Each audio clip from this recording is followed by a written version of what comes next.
আসনা হাবিব ভাবনা বাংলাদেশের একজন ছোট পর্দার জনপ্রিয় অভিনেত্রী। এছাড়াও তিনি একজন পুরস্কার প্রাপ্ত নৃত্যশিল্পী, যিনি সিনেমা পাড়ায় ভাবনা নামে পরিচিত। সম্প্রতি সামাজিক যোগাযোগ মাধ্যমে একটি ছবিকে কেন্দ্র করে বিতর্কের মুখে পড়েন অভিনেত্রী আসনা হাবিব ভাবনা। যে ছবিটি ছিল পিকআপ ভ্যানে রোদে দাঁড়িয়ে থাকা একটি গরু।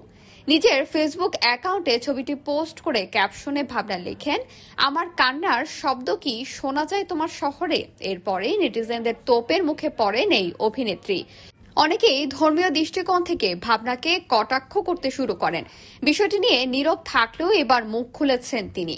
এক ফেসবুক স্ট্যাটাসে সেই ছবি প্রসঙ্গে ভাবনা দাবি করেন একজন পশুপ্রেমী হিসেবেই তার সেই ছবিটি শেয়ার করা।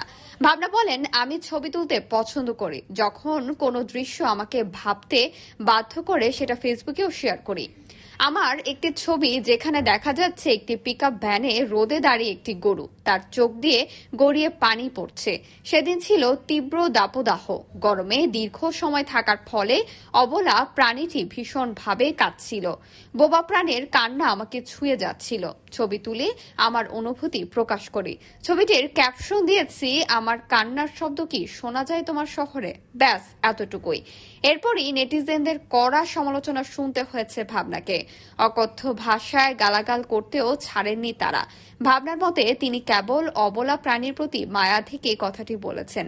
এখানে কোনো বিদ্বেষ কিংবা গরুর মাংস খাওয়ার বিরোধিতা করেননি।